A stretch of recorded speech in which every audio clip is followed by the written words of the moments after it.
Assalamu alaikum mbokk yi ñu ngi leen a nuyu di leen dalalaat si beneen jotaay Gambia football show on the Jollof Football Bantaba YouTube channel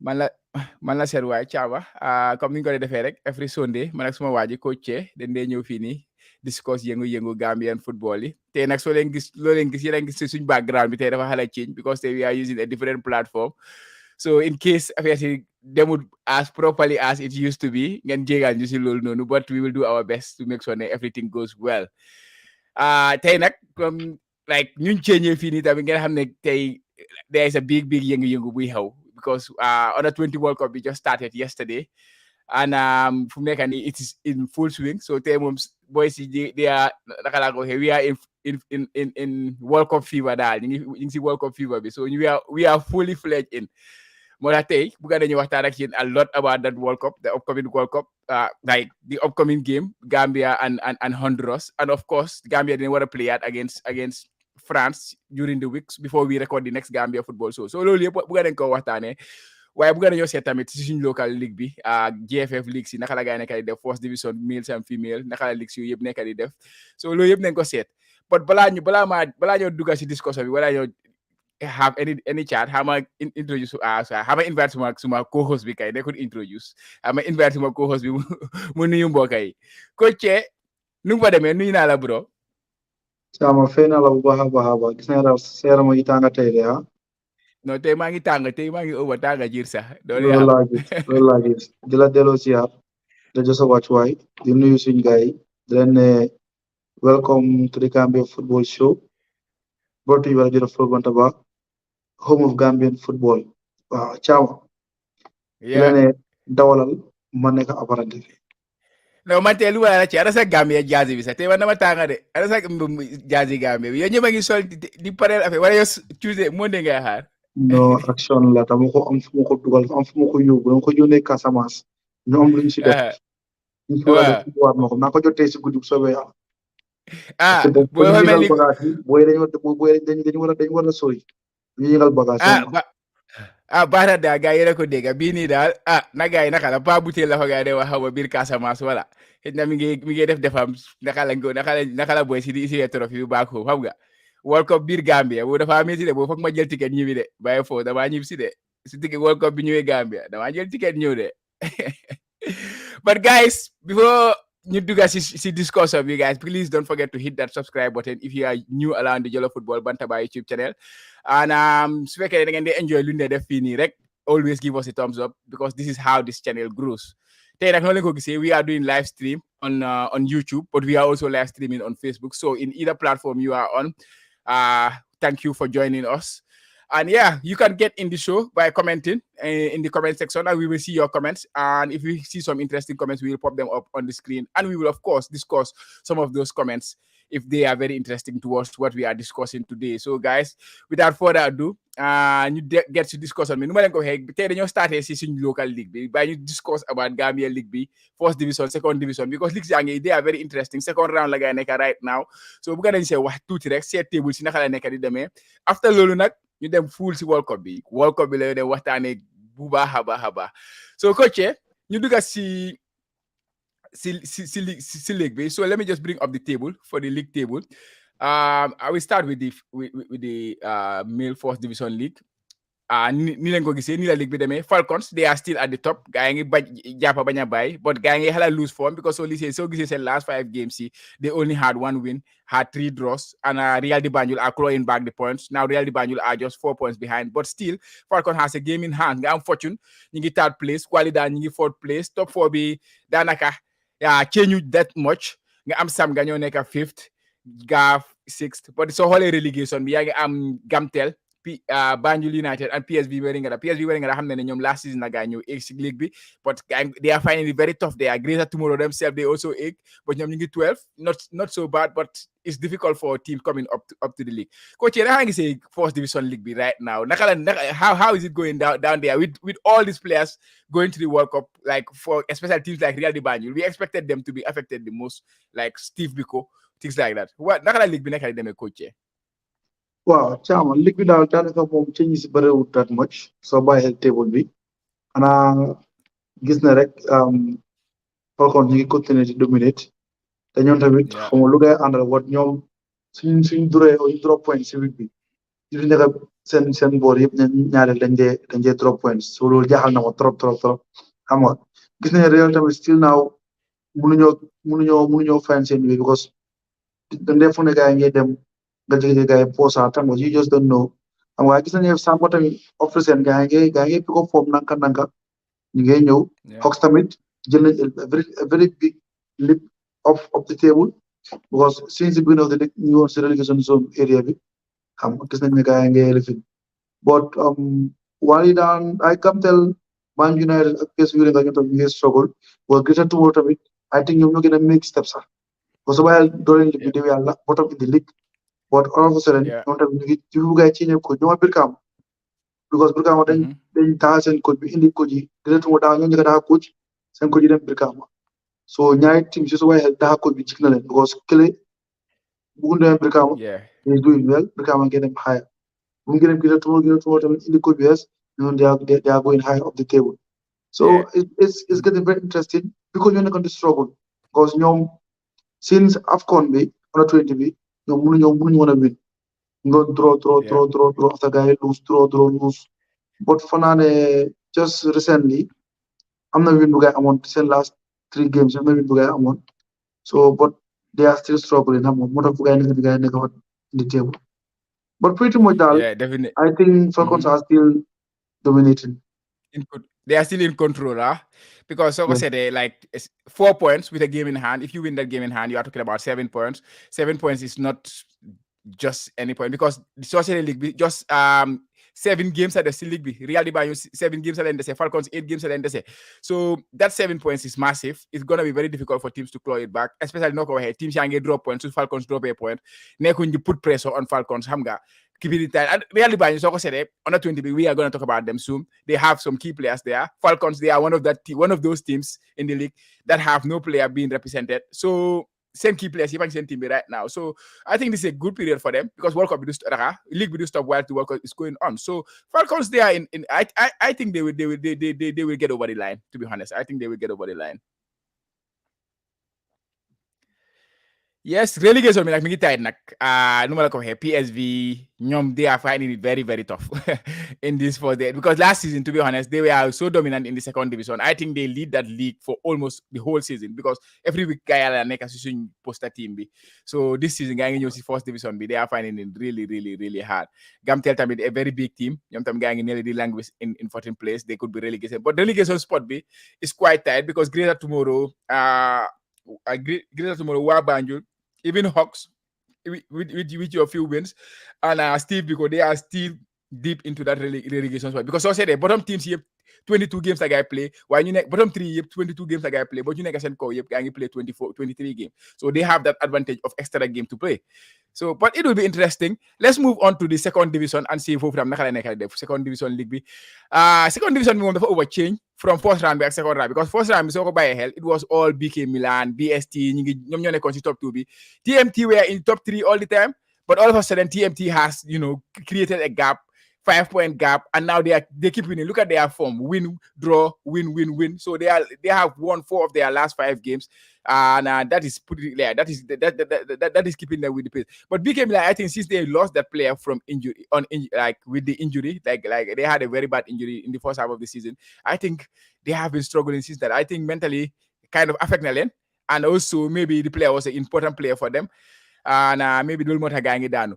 Gahol, third place, Elite United, BST, they were doing well, like I said. Now they are dropping of the league. They have lost 3 of their last 5 games. So, yeah, Ports, 5th. and foofu tam soo seetee relegation sport bi I think boobu noonu na la ko bàyyee sa mbokk yi ñoo fa nekk gars yi gars yi lifin yi but how is the second division going? Second division bi TMT ñu ngi ko dominate big time te li si gën a funny mooy ñoom they are using the foggy time. Most of their winning goals came in the last 3 minutes plus injury Yeah, time. So really. by now, saying last this is scoring 7 games. I'm not you guys winning from like 87 going up. Wow. Understand?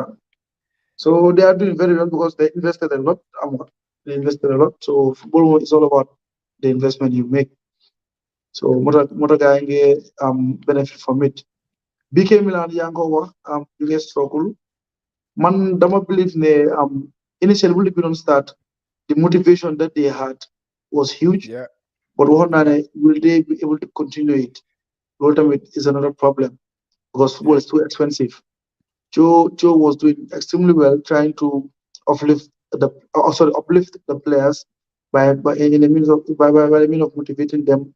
Hamba, guide them to come to hotel. Hamba, general boss. So well, but I think down the line, they just need to go back to drawing board. Their coach is a good coach who happens to be my friend Bafudi. I'm gonna just communicate yeah, sorry now. When I'm gonna correct, I'm gonna boy. Just keep on moving forward. I'm gonna bullet yeah, this track. You have a plan, stick with that plan. So I'm gonna just go back to basic. You know what, inshallah. BST tamit they were doing well, but ñoom tamit I think ne pressure bi seen boro gën a nekkee because of the hype bi around the club. Xam nga Timis TV, xam nga team bu organize, you see what they are doing in the media. Xam nga they brought something new, something creative. Xam nga so yeah, all those things xam nga mu ngi wéy on their shoulders. So isewut daal but down the line daal xam naa daal dina xaw a dina nañ di gënaat seen form bi. But the most inconsistent team in the league, second division, were Ports. Even the pause. table Yeah, shows you how inconsistent they are. Win, lose, win, yeah, lose, win, lose. Ñoom da ngaa dem ba yaakaar ne ñu ngi fa gars yi dem draw out points ñu want next game gars yi win. So it's very yeah, very interesting and it's very open. Any team can make it because li gën a ne mooy top two yi ñooy qualify the rest will go through playoffs. So it's very interesting yeah, daal. But Chama then again, if you look at the top round of the table, yaakaar naa ko wax xoolal teams yu yeah, fa nekk. yeah. All teams fa nekk.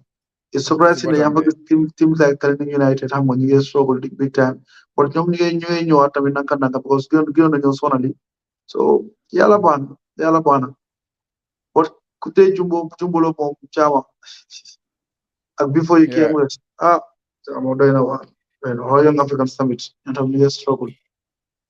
It's crazy though definitely. this second division caama you just cannot predict it trust me it's very hard to predict second division. Absolutely. I cannot agree more. Yeah, definitely. Well, you said next. You said female league. See, you started the first division, be Red Scorpion. Of course, ñoom same pace bi moom like I think it's season upon season dafa mel ni ñoom ñooy Manchester City ñoom duñ dee stop ñoom win rek la ñoo def xoolaa gars yi seen forme bi but tamit am na team bu leen toppa de mooy berewu leen ngay win rek 23 points moo nekk gars seen diggante but Red Scorpion they have a 100% record of course scoring 20 goals so far in the league and only conceding 2 in 8 matches which is insane in my opinion. And then I'm Berewileng for the eight games. Ñoom 7 wins, and still they are behind somebody. Police, they are also doing well. They only lost twice this season, and they are on 15 points with 7 games played. Yeah, it's interesting at the top. The family teams in the top, they are so good, and then teams in the then they over struggle against teams. So it's like a imbalance league with a imbalance because of the quality at the top is completely different from the quality at the bottom. Coach, how is a female league? See? caama xanaa kontaan rek suma ñaari team ñoo nekk si kaw Red Scorpion ak Belewule. Uh-huh. Wow, yaakaar naa la you okay? Belewule can be a dominant force in Gambian football Yeah, in the coming years. Trust me, they are the most definitely. organized Gambian team, not only female Uh-huh. but Gambian team in general. All clubs in Mhm. the Gambia, they are the most organized team. Yeah, You loolu understand? wax nga ma ko last season. Yeah, Wow. So gisee ma la ko wax nekkul ne comme they have the money comme like ñeen lu ñu am de ñoom du leen yeah, structure seen boppa everything dafa need seen the uniform whatever they are doing they do it collectively they are just good. yeah, Trust me. perfect. Ah. Yeah. I just love them. Loolu moo tax man ma bëggale du dara the way they are organized moo tax ma bëggale. Nice, nice. Yeah, they are absolutely doing well because the second division like guys just first division and then doing this kind of form it's crazy, right? From second division, first division, and then all of a sudden you are winning like in this kind of form. It's really really impressive to be honest. And then all of a sudden they are second in the table. Only one game lost. I bet the game over they lost against Red Scorpion. I'm not Yeah. sure, but I ñoom la yeah leen dóor. yeah yeah they go. Well, second division bi moom naka la mel how much ñu seet foofu noonu second division female league si Gambian female football like is doing is being impressive lately because ñi ngay gis ne players yaa ngi transfer di dem ay China ay stuff like that ñu leen jaay ay even bi Senegal gaa ngi fa def ay toj ay Liberia gaa ngi fa def ay toj so yeah Gambian female football is growing and yeah it's important to recognize that last time sax maa ngi dugg guys si seen female page bi maa ngi dégg gaa ngi complain ci coaches association boobu si yow laa ko isi de maa ngi lay waxoon ne naa la ko isi thank God I'm reminded gars ñu ne it's 3 months since ñu jox leen like player of the month or awards yooyu noonu because I think dañ daan award players yi wala coach of the month like first division bi second division bi but ñoom jigéen league bi female league bi it has not happened in the last 3 months which is very sad to see but I will let you react to that because xam naa ne yow si li fi nga nekk players association there is coaches association different but still you are on the ground so you can react to that what do you make of that guy yi complain ne 3 months mu ngi nii joxuñ leen comme player of the month wala awards amuñ seen awards su gars yi daan am previously waaw Chama loolu nag lu ma si bëgg bu ma si sori bu baax parce yeah que fi ma nekk te ko ne man maa ngi pass ko war a wax but lu ma si mën a wax basically mooy si lu ma understand coaches association ak players association receive aguñ seen subvention from the federation. yeah Well ñun laa mën a wax ñun players association receive aguñ ko still now understand nga so we are making efforts to meet with the federation to talk to them am nga so bëgguma dem into details daal because of pour nekk dafa am foo war a am si li nga nekk so bëgguma tooñ parce que man moom dama wér lu ma wax rek ni ngay wax yaa ngi gis ceeb mu ñëw attaque ceeb mu ñëw li ceeb mu ñëw li so loolu xam nga nañ ko another time or ñu invite suñ PRO bi understand nga si plateforme bi mu ñëw explain what is going on am nga but ñu ngi communicate ñu ngi try to communicate with the federation regarding that issue because ñun we cannot work without that subvention because moo ñu dee jox xaalis pour ñu mun a liggéey without that we am dara pour liggéey you yeah don't have definitely money am fen fen yeah joxe well, sa well Well, Bahra, I will bring it up again. We will definitely discuss this again on this platform when we have something more clear about Luda Lolo Nekarido. But yeah, guy complained and yeah, I did a bit of a comment there. I'm not on the ground, so it's difficult for me to know. But yeah, we will discuss this again more in detail when we gather more information, inshallah. Yeah, finally, second division B, female league C. I think Birkama last season in relegate, but sa family they just egad. Nga prisons, guy ngi second. Greater Tomorrow third, immigrations, Jamaica fourth. Like female leagues definitely is always about first 2, 3, 4 teams. See, they are so good, and then the rest they are so like average. I would say like disparity is huge. But of course, you expect that in female football because Gambia female football is not something that is like it's history like for Yaga Gambia. Of course, it has been there, but it has never been big. So you can understand there is not a lot of like female footballers in the Gambia. So the talent pool is quite limited at this point in time. But hopefully with time this will grow. Coach, yeah? okay no mu ngi jigéen baby steps fi mu nekk nii they are Yeah. trying te man I was very surprised on Thursday dañ amoon match in Nema ma dem fa fekk fa Yeah. xale yu jigéen bëri jigéen train ñu nga ñoom ñoo nekk Trust FC raa gaa ngi si table Yeah. bi seen Yeah. xale yi xam nga they are very very young kids sama jigéen ñoo fa nekk female ñoo fa nekk xam nga doing wonders nga gis ñu ngi passionate what they are doing xam nga no I think suñu leen gën a poussé nañ dem kanam xam nga it's improving to be honest waaye Chama dama leen loo gis si condition table bi Chama pour de ku tey yaa maa jublu la reeloo caawa de lu ñu problème waaw dëgg nag wax dëgg neex waruñoo yàlla gaa ree ngi nag waruñoo ree but it's just funny xam nga bu fekkee yeah maa ngi gis tur ma nee Stone Saku la ma yaa ngi try waaye man yaakaar ñooy suma team xam nga yaakaar yaakaar nga ne ñooy kay suma support team tey daal waaw yaakaar naa leen support ah foofu xam nga non bon waaye suma ko gars yi sax dañu leen bul liggéey suma gars yi ah suma gars yi joolaay nu mu tuddati sax foo ñu gaals foo ñu gas den relégué so dañu war a try at third division waaw pour bon man yéegaat ñëwoon suma team last year waaye gis naa ne daal dañu leen liggéey so maa ngi yaakaar académie xam nga yeah yeah but dëgg Chama we'll go there xam naa ne probably nu ma gisee nu ma demee next season xam naa nañu yokk a second position nañu yokk a team si yeah mu gën a interesting no, that's a gradual process. Like as time goes, there will be more talent. Talent pool will grow. So as the talent pool grows, then you can have more quality in the first division, and then Gamuna avoid this disparity where you have good teams at the top and then teams that are not so good at the bottom. So hopefully it will take time, but we will get there. Female football is growing in the Gambia. That is the thing. We have gone to a World Cup, and then Gange plays the African back you know. So they will move. And so I said the number of professional players, like just time Ibusila, nyara professional Gambia among men, it was very bari few. mo So wow, the same thing. Like I contact jigeni same professional. You think I'm gonna contact be 10. You know how many Gambian origin or Gambian then. At least 10 Gange play outside the Gambia, Europe, and stuff like that. So it's a gradual thing. We will get there, but yeah, sure, slowly but surely. waaye tamit Chama am na lu ma seetlu tamit soo ko bàyyee xel dafa Wow. mel ni people from the provinces ñoo gën a jigéen ñi football jigéen ñoo Wow. ko gën a fonkal de bàyyi nga xel team si Yeah, région guy suñu for face. jógee waaw ku tey jumbo jung mama xam fu ñu jógee bot mooy loolu yaa ngi gis yaakaar tam ñu ngi jógee Foni xam nga yaa ngi gis Kintes xam nga gars yi bari ñoo yëpp team région si la xam nga Yeah, on a around fii City Girls ñoo fi nekk Red Scorpion Police xam nga ñoo nekk around fii ak Trust Academy ak yooyu noonu but yeah, yàlla baax na man daal am seen ne xam nga mu ngeen network dëkk yi si région bi yëpp ñu ngi ñëw di bokk di participate because after all they are all Gambians xam nga yeah, they are all Gambians but I think ne like it's about time rek ñu defar def the right structures boo xam ne dañ improve seen performance xam nga après tamit definitely. reduce gars yi tamit seen expenditures because di easy de The easy dafa méttee gars yi de because yeah, it's completely different from men football. Xam nga men football sax léegi the chances of selling players now is growing. So teams yi mën nañoo jëlee foofu noonu dara waaye female football is not that nekk loolu nekkaa nga fa ay once in a while nga léegi comme noo ko waxee rek benn yi ñoo dee génn nga gars yi mën a am dara ak yooyu noonu te loolu sax du sakkaan we all know ne female football sax even in England sax xanaa léegi la gars yi nekk di try pour égal bar bi and stuff like that.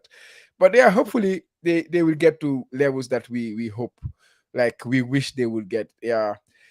But coach, next ñu dem si World Cup bi wala ñu dem Senegal before ñu dem si World Cup bi where will you prefer to start? Chama man yow yaay dawal yaay drive bi man daal maa ngi nii rek My driver bi de because dama bëggoon a bàyyi suñ under 20 bi xam nga ñu tëjee boobu noonu because xam nga suñ dooree boobu noonu fu nekk na suñ gars yi dinañ daw. But yeah, ñu dem si World Cup bi ñu waxtaan about World Cup bi Senegal ñu tëjee gars yi then xam nga rek yeah no problem let's go to the World Cup. Gis nañ ne World Cup bi start na. wala Chama nañ dem Sénégal ñu mujjee World Cup bi foog la boobu moo gën waaw ok kon xama dugal Sénégal bi ñu mujjee World Cup bi coach sa mbokk yi gis nañ ne gars yi nga def toj biir Afrique lu gars yi def nii kenn musu koo def biir Afrique like doole bu gaa jógee nii doole bi kenn musu koo gis biir Afrique Sénégal African Cup of Nations Sénégal Chad Cup of Nations Sénégal beach football Sénégal under 20 football Sénégal under 17 football Sénégal the only one they missed out was the under 23. te maa ngi dégg sax ñi nga xaw ma lifin how to call it nan nga ko waxee sax handicap si seen commission defe naa maa ngi dégg ñoo ko win something like that am na suma leer rek but maa ngi dégg lu mel noonu seen football Wow. What is going on in Senegal, coach? foundation Lan moo nekk foundation. That's the key word. waaw Foundation. yeah ba pare tamit football Sénégal tamit ñaari facette la Yeah. football Sénégal dafay nexe Yeah. daf lay naxe xam naa Yeah. nag bés nañ jël time suñ mun see waxtaan tuuti football Sénégal nu moo demee because soo xoolee on national level Sénégal is booming but Yeah. in the local front domestic bi they are Yeah. not doing well if you know what I mean. Yeah. Yeah. Yeah. I absolutely understand. But let's focus on the international front because football guy di def jolare Yeah. Jama soo bàyyi xel seen teams yëpp xoolal ak li nga gis ñëpp benn setup bi yëpp they all came from certain Yeah. clubs that have foundations soo bàyyi xel JF Génération Foot Dakar Sacré-Cœur ak Yeah. Jambaar these three Yeah. teams ñu ngi change the entire face of Senegalese football. Landscape. Yeah. Understand that? Because of Yes. they have direct links with top European clubs. You understand? And those Yeah. clubs are sending in their coaches to come and Uh-huh. train them in Senegal. You understand? They are Yeah. using the same European methods to train the kids. Let me give you a big example. The best player in the under 20, who was to be the best player in the champ? Yeah. Muy Kini, how to call it?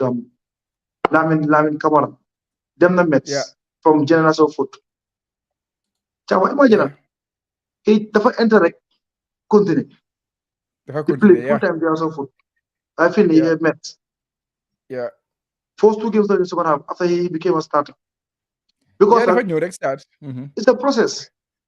Moom mi ne lim daan train ak lim daan play biir Sénégal the same philosophy, the same method, the same principles la fekk Mets. So which means that they are all the same. Definitely. So moom mi ne moo la woon ne gars yi am nañ foundation, am nañ direction. Yes. It's not a secret. It's not a secret. You understand? Yeah. I absolutely agree. This is where teams contacts come in play. This is where the federation can also come in play. You understand? Yeah. By affiliating themselves with other federations. You understand? Mhm. In different how to call it now different methods or different capacities rather. You Yeah. understand? Club federation of federation xam nga ñu try seet comme let's say ñu amee ñu ne Morocco duñu amee this rapport so mën nañu indi Moroccan clubs tamit understand association si amoo rapport ak suñu club si xam nga ñuy communiquer di demalante di ñëwlante xam nga suñ coach yi di dem seen club si di dem di xool nu ñoo traîner xam nga ñu yaatal ko dem yeneen dëkk yeneen région xam nga ñun tamit It's all about connection. suñ club owners tamit invest in that dem because soo amee club di spend war nga mën a génn dem uti clubs yoo xam ne da ngaa link ak ñoom xam nga am ay partners indi leen Gambia link ak scouts yi link ak agency all those things moo dee indi lii nii xam nga but ñun tamit Gambia tamit ñun tamit bro ñu invest tamit de ku wotaan wal diga bo yow yaay club owner understand you are spending a lot in your team te pro loo génne dem dem uti partners outside dafa métti Dafa métti. and secondly tamit the government is not helping because one like government councils when a government central government I mean with the councils and the GFF they should have an action plan but dañoo talk together am benn blueprint comme am nga ne next 5 years Gambian football suñu bëggee mu àgg to this level they need certain facilities in place bu si jiitu mooy suñ playing grounds Absolutely. Boobu moom is a basic one. Man boobu moom. Senegal The reason we are still here. Yeah. Senegal every dëkk boo dem every region boo dem am nañ a good playing field loolu mooy seen biggest weapon so dañuy Pikine am nañ field Guédiawaye am nañ Dakar foo dem am na understand nga Plateau Ziguinchor Tëngéej foo dem am na playing ground xam nga so loolu mooy seen secret ñun nag loolu lañu laaj Absolutely. Gambia kay ground moom ba léegi we are still because soo ko seetee proper grounds yi ay private grounds la nit a ko moom rek nga dem play foofu noonu but if anything that is like a community stuff or anything that is a national stuff like we are very very substandard and like it's not improving at all. This is very sad. Jama, someone like me can help. Absolutely, I absolutely. have Yeah. contacts. You know, they are FIFA recommended companies. You lay different Uh-huh. artificial tough ak grass, natural Yeah. grass. The government and JFF come over with the councils. They all new strategize. Company we they Uh-huh. can come here, you build new all these parks, therefore you go plain ground more correct. Understand? Yeah. It's You all have about payment plan, connection. payment terms. Yeah.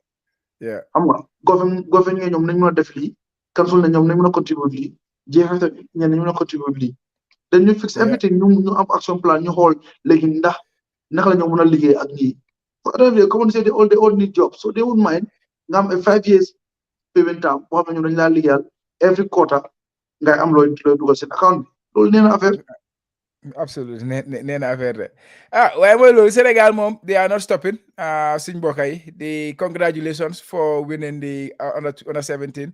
Like it was a hard fought game for them because Morocco give them a really really good test in that game. But in the end, their pressure was mounting in the second half, and then they scored 2 goals. And there, one of their kids, Amarak, I had his 14-year-old. He was captaining them in the competition. He was super super good. He was the leading goal scorer, the best player of the tournament, I believe. He was very good. So gàcce ngalaama suñ mbokk yi Sénégalais yi congratulations coach.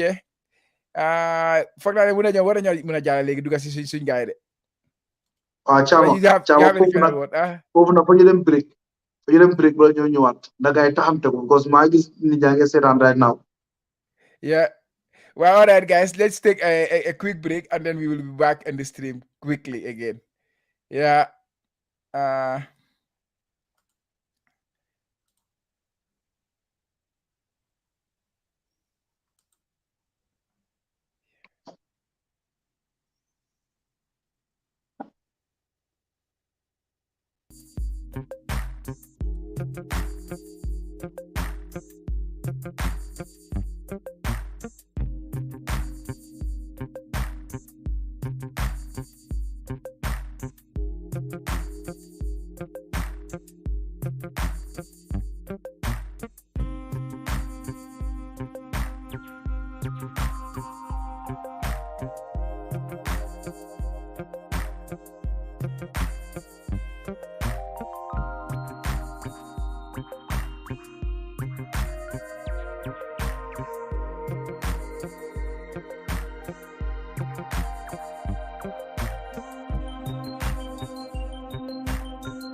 caama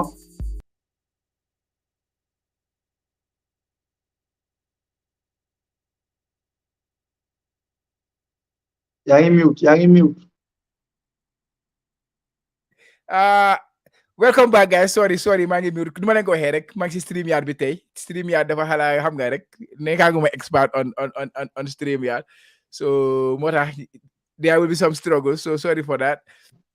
But ñu ngi jàll ñu dem waxtaani about suñu under 20 bi.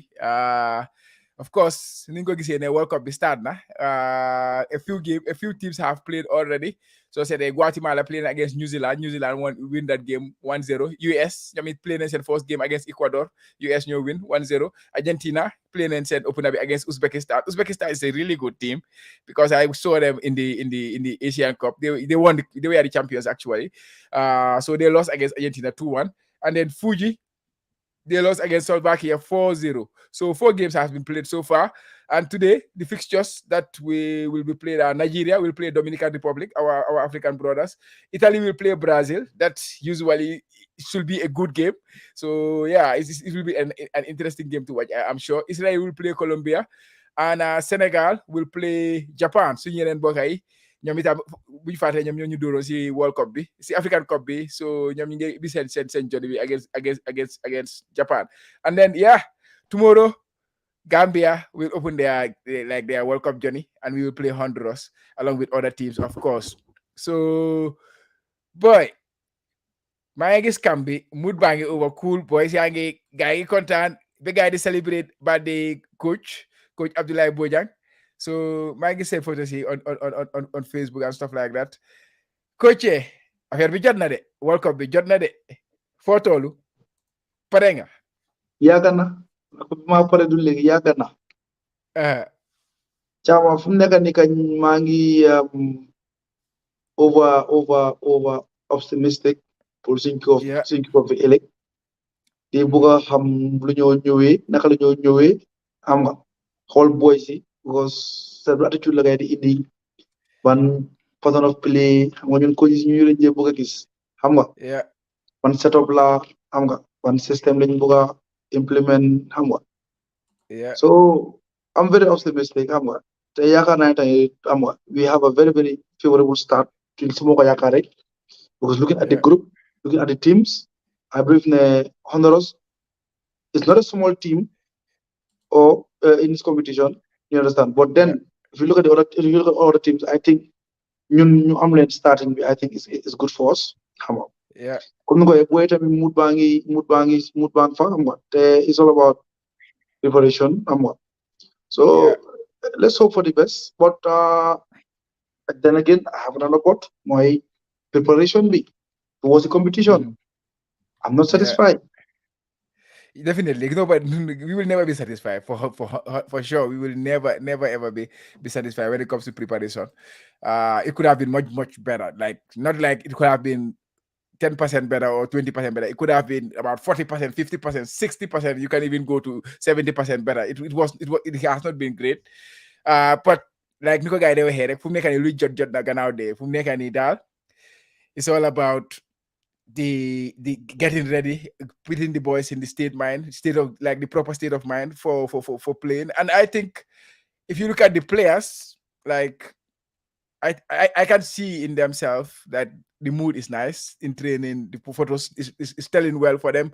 Then happy that because of course again because most of these players, this is the first time Saga Ghana Africa, for example. I'm not sure, but most of these players, that is the reality. So that alone can also boost their morale and stuff like that. So but I'm looking forward to the game. Honduras will not be easy because of course they were very good also in their qualifiers. They hosted the CONCACAF and they finished they finished like in the semi-final spot because they lost to US in the semi-finals 3-0.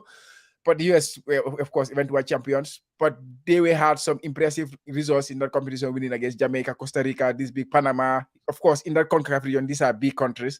So they were winning against all these nations. That is how they came to this place. And they were winning impressively, 5-4 goals. Like, they were scoring goals rampantly. So it's not going to be an easy game, like you say. Experience-wise, they have been there many times. Of course, they have not done so well. They have not... In that aspect, but experience they have it much more than us. So it will be a very, very interesting game, coach. Yeah, very interesting. Why I think if I was there, if I was the coach, my word would have been, or my message would have been, it's a World Cup. Yeah. It's going to be a lifetime experience. Absolutely. For most of you guys. We hope that next time again ñëwaat in the bigger stage because on 20 nekka they guys fa passé pour ñëw si national team. You understand? It's an occasion for everyone. But let us not play for the occasion. Let's play for the nation.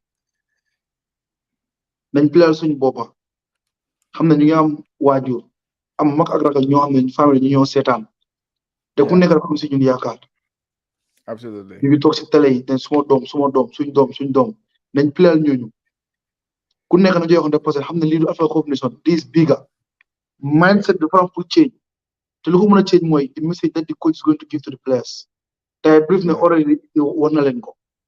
They have to up their game. fi nga ko yoon di ko amee mooy fii because moo de war a gis nekk football fii la tànk bi naka dafa execute so they have to be ready psychologically they have to be there understand so fi mu nekk nii du yëfi training luñ train luñ mënta train si tori waatuñ ko am it's all about the mental the psychological aspect of the game and tactics rek a si des right now so and I believe the boys have strong mentality because they've experienced 2 finals so xam nañ ko li si competition ñu nañ competition léegi so li war a leen a jaaxal waaye foog ñu teg leen si yoon because they are kids. Yeah, definitely. You're nga So, yang about preparation initially. Yeah, of course, we were supposed to play one of the teams in the competition last week because what happened about London? We were supposed to play a game against Dominican Republic. Game materialized. I don't know what was the reason. Was it on our side or was it on Dominican Republic side or was it on both our side? The game play winko. So we ended up playing with a local team in Argentina. And yeah, they trust that team, but you cannot tell what that team is because, like, it's a local. Of course, Argentinians are proper. Come Gambia, they come. So play like anybody, it will be competitive, but it's different. You are talking about an academy team or something. We don't know what kind of class of team was that. They won that game for 4-1. Let me just bring that up here. 4-0, sorry.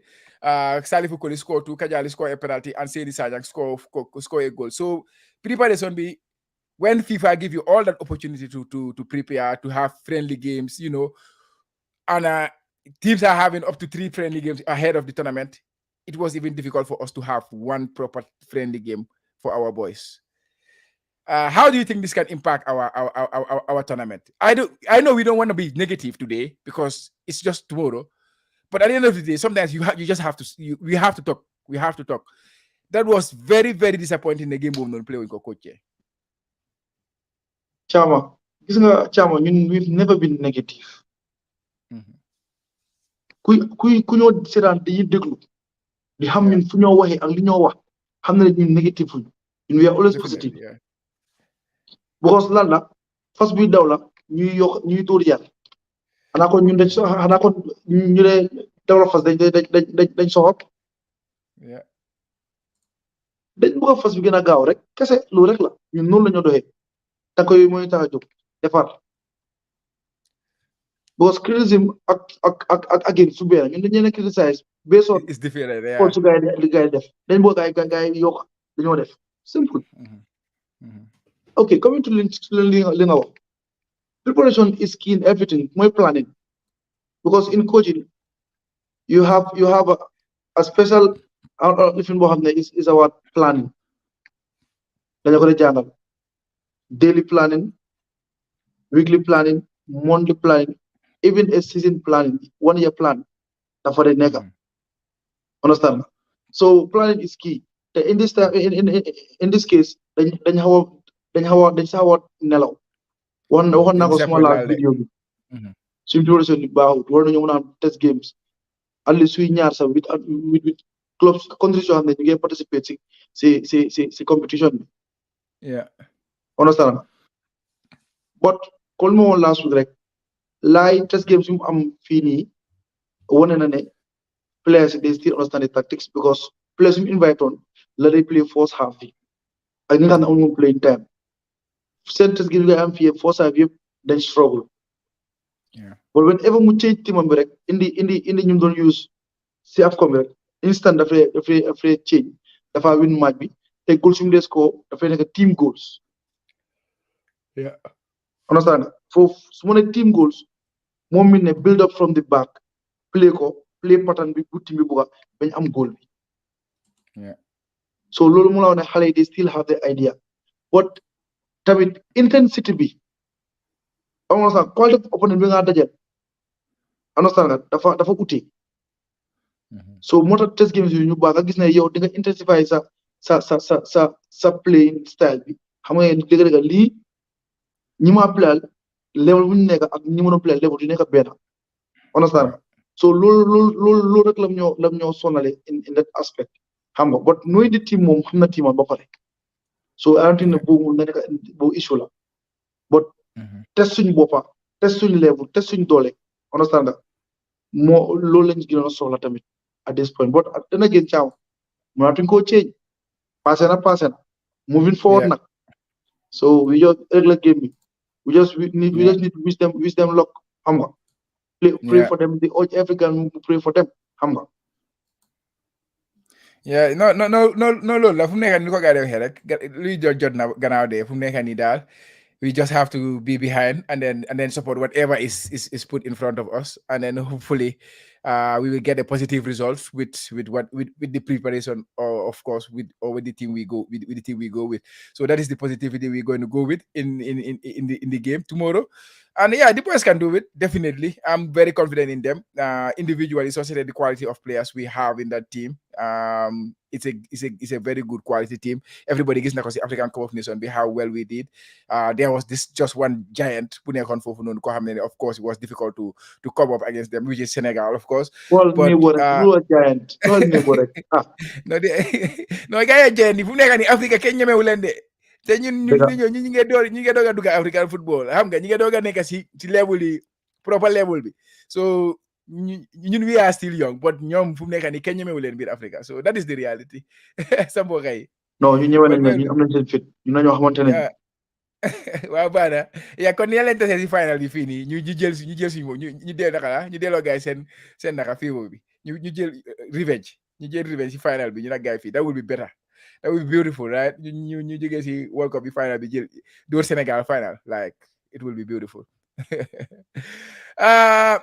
Coach après ñu ngi doon waxtaan tamit about the team, because xam nga yow moom suñu waxtaanoon affaire team bi moom doo kontaan, xam nga rek coach si moom suñu waxtaanoon affaire team duñ kontaan, so ñu dugga si team bi because soo seetee blueprint bi from AFCON beeg yooyu noonu, I think one thing you can say about Lai is he has a blueprint, he has a way he want to play, he has a system that he want to go with, kind of, not that he does not change a lot, but which is also good in coaching in some in many cases, and that is kind of that kind of coach. So it's easy to predict. So I think you did a prediction about the team, and then I will share that prediction. Now I think Lai will approach this game before let me bring up that team that you think will play.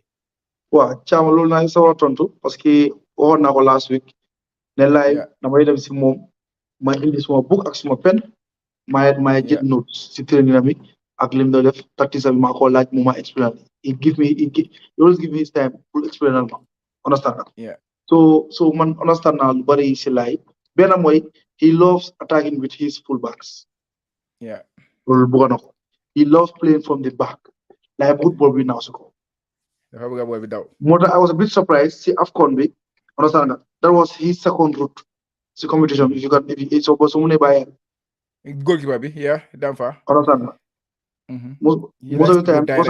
am naa time because of mu ngi gis ne Rashid ak Adama yëpp am nañ height so mu ne xarama sànni ko boos am na su bàyyi xel la stage si après ñu daje ñëpp dañuy dee taxaw di ñu xaar Yeah, understand nga ñoo South Sudan ak was it Benin yeah. si quarterfinals si non South si Sudan, last game bi last group game bi was it Benin?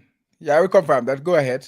waaw so gis na ne ñoom tamit dañ dem gars yi doon dañu di taxaw di ñu xaar so xam naa mu tax mu use that route understand nga si game yooyu noonu but li ma si mën a wax rek mooy xam naa ne laay loves play with a striker boo xam ne dafa téye ball si kaw Yeah, because big man. dafay bëgg xaavaara bi nekk wide understand nga nga gis ne flank place bi dañoo ñëw infield pour out of numbers up front with the striker and the attacking midfielder understand nga like number 10 bi so daa gis ne like dina mun a am dafay bëgg am 4 up front going forward dafay bëgg am force attaque bi am benn wide player comme ne benn fullback mu nekk wide nga gis beneen fullback bi ñëw infield understand nga gis ne dafa still dafa am 3 am 2 then am 1 am 4 si kaw noonu leen bëgg a def play understand so te this game because of World Cup te first group game bi la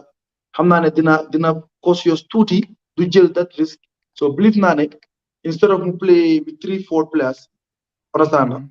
So si excluded number 10 bi, let's say three Yeah. mooy three attacking players yi, four players yi, ragal naa ne dina wàññi kenn indi come up with two for the first half, indi beneen central midfielder or beneen central attacking midfielder mu ñëw ndax mu xaw a keep tennis bi, understand nga, jànga opponent because bu ko ñëw tamit rek ibi because of li fii la lack of test game bi di ñëwee caam Yeah. in play laay xam naa by now dafa am doubt man loolu óor Yeah. na ma Definitely.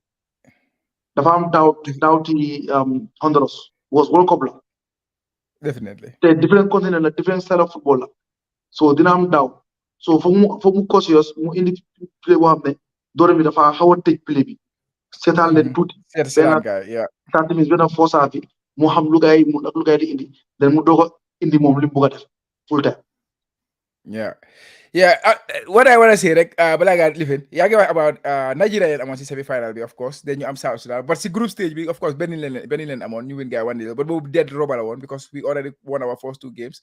So you just to like for that information. My guess that there's a lot of people watching our stream right now. At least we have about 20 on the stream right now. So and we only have 2 likes, guys. Please give us that thumbs up if you are watching. It really helps this channel. We appreciate every single thumbs up, every single like. So please hit that like, guys. Hit it like. So yeah, predicted lineup boo ñëwee nag mi ngi nii xama isi predicted lineup bi. This is the lineup you predicted ne like lii la moo ñëwee. It's pretty similar to what we played with in the African Cup of Nations. Pa Ibu Damfa, of course, moom moo nekkoon incumbent, like number one, like naka ko undisputed number one bi. He played all the games. And then am Bakary Jawara, right back. He was also very quite solid. Alaji Sen, defensive mom, I think all of them were solid. Moses Jajo and Seni Sajang, they all had a good tournament. Am Mamadou Bayo, Salifu Koli. He was not a regular starter, but he started some games.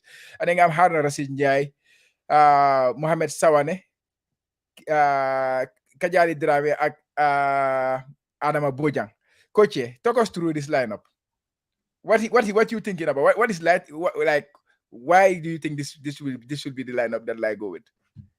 Mooy lu ma explain rek soo bàyyee xel lineup bi is in a 4-2-3-1 loolu defuñ ko but noonu la fi noonu lay di approché game bi nga gis ne back four moom ñëpp xam nañ ko bi di goalkeeper nga gis ne midfield bi kii nii nu mu tuddati Mamadou Bayo ak Salif Koli ñooy nekk in midfield toog waaye Mahmoud mooy gën a toog parce que moom mooy destroyer bi nga gis ne this guy Koli suma ndijaay moom dina try pour maneuver ball bi di ko move around understand nga kana fa box to box la moo nekk léegi nga gis ne like di nga gis ne Mboma he plays number 10 he can also play flank but he plays inverted flank winger so moom mun naa ñëw infield pour out of number si digg field bi nga gis ne Kajali Rashid ak how to call it Kajali ak Rashid ñoom dañoo play closer to Adama Bojang nga gis ne comme no rek Mboma dina nekk kuy indi ball bi comme kuy play mi di final pass nga gis ne this guy how to call it Koli dina leen indi ball bi jox leen ko pour gars yi dem si kanam so mooy la wax rek mooy foo bi nga am up front but kenn ki du nekk an alternate four player dafa nekk an attacking midfielder mooy Mboma moom laa use si role boobu because I think that role suits him best understand nga gis ne like the likes of how to call it Ibrahima Signate, the likes of Mamin Sarr is it Mamin Sanyang, right? Sanyang, yeah. Wow, they have the skill and the pace pour ñëw second half understand nga pour exploit ni Honduras so ñooñu they are going to be key players in the second half so moo tax ma come with this system te yaakaar naa ne si li ma yaakaar laay approach bi la moo use knowing laay understand nga approach bi la moo use pour force half and I hope ne moo use this approach because to me su ko use tamit to me play to their abilities play to instruction we can get something from the first half. Yeah, definitely. So, big up to Sekou Njai. Thank you, my people. He's a big supporter of the Gambia Football Show. He's always giving us comments, reviews, and stuff like that. So, thank you, Sekou. Keep doing that. We love it. It really helps us. So, yeah, big up to you, bro. Yeah, about Honduras. Yeah, of But course, I did. Chama Yes. bala ma de mo yoko sile tamit de. Yeah. With this kind of team, with this kind of players in the field, like an rotate, muna change system of play anytime. Muna call you from 4-3-4 4-2-3-1 to a diamond 4-4 to diamond. Muna Yeah. move Rashid ak kii si kanam nu mu taati Rashid ak Adama si kanam then Kajali ak kii ñëw in midfield. Understand? Uh-huh. More depending on ñoo sore so lii daf ko jox flexibility pour mun a maneuver mun a change internally play bi nu moo demee xam nga at the same time mun naa play 4-5-1 mu bàyyi Adama si Yeah. kanam ñeneen yëpp ñëw in midfield ñu tëj so this set of players mu indi leen ci 11 bi dafa make life easy for him pour mun a change anytime si biir match because football léegi advance boo xam ne it's not about two halves first half bi lay play second half of play no it's all about timing mun ngaa play first 15 minutes yi nga gis ne lii doxul topp na mu ngi def lii nga try pour nullify leen expose leen si beneen fànn bi so Yeah. daal it's going to be flexible for him daal si man suma xalaat bu gàtt then again Chama mu leer is my prediction not what Lai is going to do but yaakaar naa ne Lai lii la moo def waxuma Lai waxuma kenn si camp bi parce que Gambia ni mu ta waxee loo dem fa cee dafa am insider déedéet amul benn insider man it's just me knowing the players knowing the team understand nga ba pare tamit using my coaching knowledge on how to approach this game. Yeah, these things are normal, guys. So we get the clue. Anybody who's listening, guys, or who's watching, these things are normal. Predicted lineups. You go to the Premier League, you go to anywhere in the world. Everybody makes predicted. Like there are tons of like content creators out there. Then you make predicted lineup of the team they support. But at the end of the day, coach will decide about them. So now look at coach here. Don't misinterpret. That's why we put the predicted lineup at the top. Make it so bold and Gisco. It's predicted lineup. It's not an insider lineup. It's not anything. It's just predicted based on football knowledge and observation. That's all. Okay? Let's get it straight. Yeah, very Honduras. No matter what, them na check na guy buba. I made a video on Honduras and Korea and of course France. Recently, teams you know, all the teams that Gambia is supposed to play, them national guys and games here, you know. So I saw what they can do. I saw Honduras what they can do. Like I said, they were winning their games properly. They won Jamaica 5-0. They won against Panama, against Costa Rica 1-0. They won Panama 4-1 in the quarterfinals or second round and stuff like that. And then they were scoring a lot of goals. And what impressed me most about their goals was most of their goals is coming inside the box. Like they get a lot of touches inside the box. And now in modern football, we all know these are important things. How many touches you get in the opponent's box and stuff like that. This is how you get closer to the goal to score. And Honduras, most of their goals were scored inside the box. They won 6 penalty in that competition. Six penalty. 6 penalty. They played 6 games. They won 6 penalty in that competition. So that tells you this team, they like to get touches in the box. I saw that. Of course, they hosted the tournament. So I made a joke and say, okay, is it because they hosted the tournament? That's why they have 6 penalties. They are giving them. But they were all 6 worthy penalties.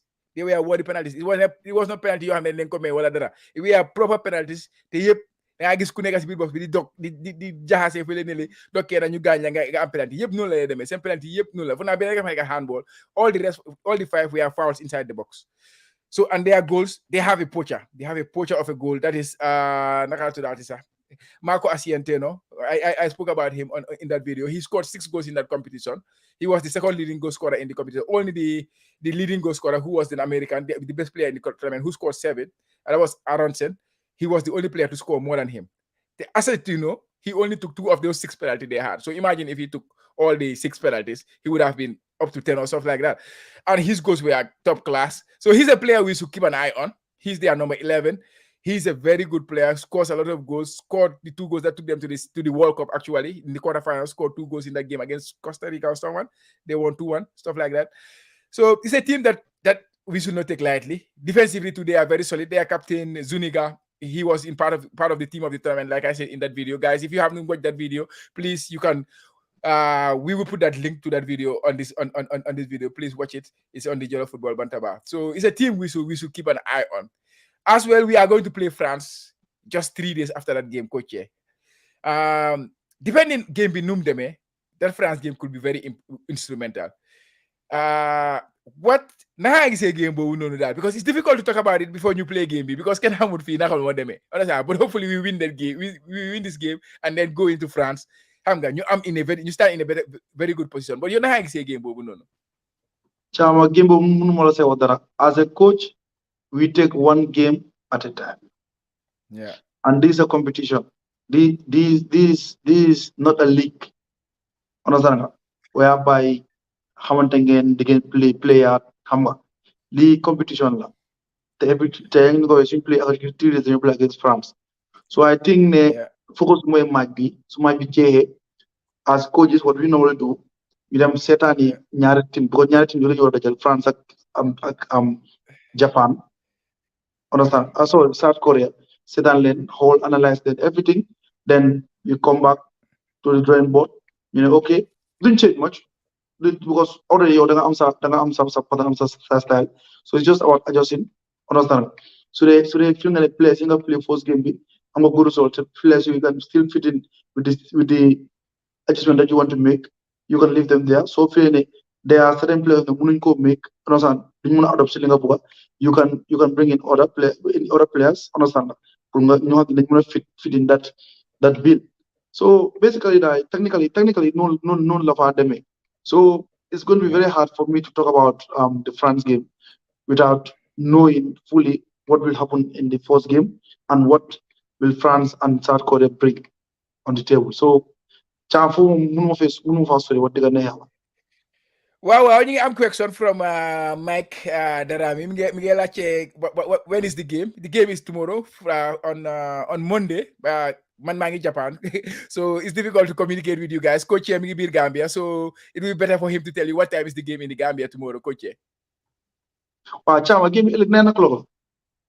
9 o'clock like Gambian time. That is 9 night be. So in Japan here, I like at 6 a.m. in the morning. But no matter what, I will wake up to the Hamgas support boys. Inshallah, hopefully we will get the victory. Mike, Yako Dega, that's it. And Nakala, Al Evra Munaka, good luck, boys. Bring it home. Yeah, hopefully the boys will bring it. We will bring the cup home. Hopefully they will do that. Coach. Wow. Yeah, I think our final game will be South Korea. Of course, we cannot talk about that. That is even much farther. But it's gonna be within a week. We will have 3 games to play. So by the time we come here next week, we will have learned our fate. So the first game, no prediction. I will put you on the spot now. What will you predict on the game against Honduras? Is it a win for the Gambia? Wow, Chama, given the fact that Gambia are very solid defensively. Mm-hmm. We are solid labos. We are in the AFCON. Yeah. But obviously in test games, I goals, So I will predict a 2-1 victory for the Gambia. A 2-1 victory. So who will you give the goals? Adama Boyang, double Hurricane. Let Adama score. Score goal. Adama score. Naambena. Yeah, a player I would like to see, step up his game this competition is Kajali. Kajali, he's the OG. Yeah, Kajali is the OG of that team. He's moment he played the under 21 with Matar. He played the under 21 or under 20 with Lai Bojang, 2 under 20s of course, 2 under 20 Wafu. Now I'm not sure the player is the first Wafu be. The second Wafu be. I'm not sure. No, but play. Okay. One Wafu and 2 African Cup of Nations that play. And then now he's going to be in the World Cup. He is one of our pros. He's the one playing in South Africa. He play at a very good league in African context, and I would say even in the world, because in Africa, South African league is one of the better leagues. Champions League I live in, and in terms of standard, quite like even financially, they are up there. So he's one of our professional players. He's one of the players we look up to, and he's entrusted with our number 10, which is very hard. But I'm sure Munda can handle with all the experiences he have. He's a player I would like to see step up his game a lot. Coach. xam nga Chama Kajali tamit football is all about competing. Yeah, Kajali club su bàyyi xel club am tamit Chama he has not been playing regularly su bàyyi xel loolu. yeah, So loolu tamit xëy na tamit dafa affect performance am because last Cup of Nation bi he was one of our star players. yeah, moom moo ñoom Bojang ak ñoom uh, kii nii nu mu tuddati Wali Fofana ñoom Lamalala yeah. they were the star players. Understand? Surtout Kajali ak Mm-hmm. going forward Kajali ak Lama they were our star players there. So unfortunately daal ñu esoogoon nañ a bigger performance from him moom ak Signate because Signate is the most skillful player in the team. Trust me. Yeah. Raul? Uh-huh. No. Singate, wax nga dëgg. waaye No. moom mi ngi si form nag de. Mi ngi si form recently, mi ngi si form. He scored a lot of goals. Just balaa moo jógee team am bi naka tudd Slavia Prague. Mi ngi doon play seen second team bi actually, but he was scoring a lot of goals, key goals for them. So moom Moom tamit I mun think na he enu could have team an bi important. moom mun na enu team am na doole bi mu ngi si moom am na pace bi am na skill bi ba pare dafa score goal. Nice. So he also needs to step up. Definitely he needs to step up. Coach, tey balaa ñëw close xam nga dugg Twitter dem check suñ foreign based players yi ñu bari they have been doing a lot of good stuff. So I will just open Fode Mane. He's one of the most prominent journalists in the Gambia. I think he's doing an exceptional job for. He keeps tab with all the players. So I guess the Seni Njai mu ngi doon play Zempling. Moom mi ngi they won their game yesterday. I was monitoring that game. They won 1-0 and they avoided relegation on the final day in their league in Slovakia. And suñu waa ji Juka moom it mi ngi first season am biir Slovakia la Slovakia with Solvan moom it mu win trophy. And then other players Tambedu déema moom itamit dafa score goal gars yi win seen league bi. And ku mel ni Bajo tamit mi ngi make move to a club in naka la Slovakia la. Yeah, Slovakia club yeah foofu la dem. Sa waa ji moom dama dañ ko red card naka la Hamburg Bakary Jatta and another player Fode Traoré Raki Steve Traoré mi ngi si form de 4 goals in 2 matches yëpp mi ngi come off the bench score 2 back-to-backs. Xam naa ne he will make the team of the month this month, to be honest. He should make the JFB team of the month ko yéen ndax du war na ko mun a make de war na ko mun a make. waaw sa waay tamit sin ba ngee jeesi de kuy nekk suñ playoff bi sin kan la waaw boobu da war nañ ko seetaan ñaar dañ am de local front bi ak international front bi. waaw foog ñu seet boobu noonu foog ñu seet ñaar yooyu noonu boobu inshallah ne we will do something about that. Yus moom mi ngi continue for 13 goals in the league so far this season. Ba pare tey suñu waa yaa ngi score Messi xam naa ne everybody wish ne mi ngi woon si Afrique si World Cup bi right now. The whole of Gambia wanted him to be there, but it seems the team and they need him badly, so he cannot go. But he keeps doing well for them. They won 2-0 and he scored a very good goal from what I read. So yeah. Boys yaa ngi def ndam de last week mi ngi woon dry on goals yaa ngi dry on generally Gambian footballers it was so dull, but this week dafa mel ni gaa ngi pick up party sakandoo yi ñoom Tambedu ñoom Tarawale ak yooyu noonu. It's good to see those kids doing well. And koto yi tamit fële ne de ñoom use ñoom it gaa ngi continue seen form bi. Yeah. Musa tamit am na demo 2 assists Musa Baro. Wax nga dëgg fa naa mention boobu noonu sax he was man of the match actually in that game. He was man of the match in that game with his 2 assists. I think he created 3 chances in that game, 2 assists, 2 big chances, and he has 61 touches, completed about 94% of his passes in terms of pass accuracy. So Neke at that high of the pitch, complete that 90 plus pass accuracy.